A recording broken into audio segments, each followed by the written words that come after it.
What if the unthinkable happens? What if the United States attacks Greenland? Greenland is not just an Arctic island. It is a semi-autonomous territory of Denmark, and Denmark is a NATO member, which means one thing.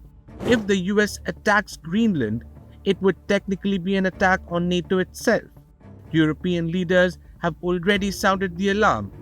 In a rare joint statement, France, Germany, the UK, Italy, Spain, Poland and Denmark made it clear that Greenland is part of NATO, that borders are inviolable, and that Arctic security must be defended collectively.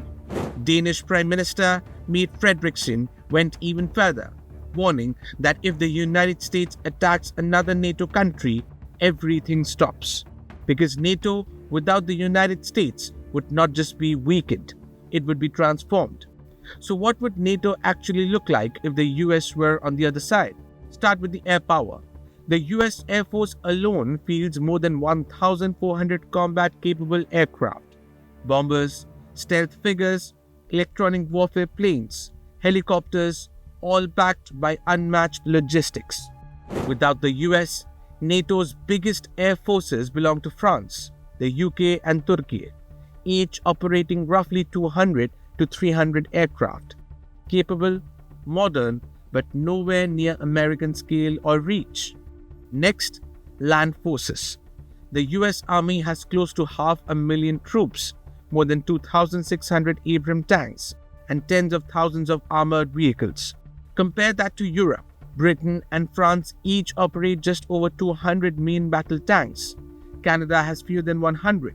Poland is the standout, with more than 660 tanks and rapidly expanding forces.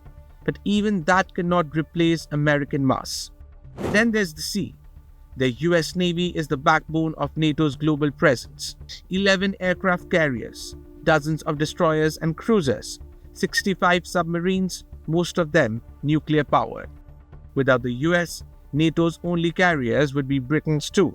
European navies are professional and capable, but none can project power across oceans the way US can. And finally, nuclear weapons. This is the biggest gap of all. The United States and Russia together hold almost 90% of the world's nuclear weapons. Inside NATO, only the US, the UK and France have nuclear arms. Remove the US and NATO is left with British and French deterrence alone. Credible, yes, but far smaller. So what does this mean? A NATO without the United States would still be strong, still advanced, still united, but it would be regional, not global. And that is why Greenland matters. Because an attack there would not just test NATO's unity, it could end the alliance as we know it. With Jyoti Shukla, Bureau Report, India Today Global.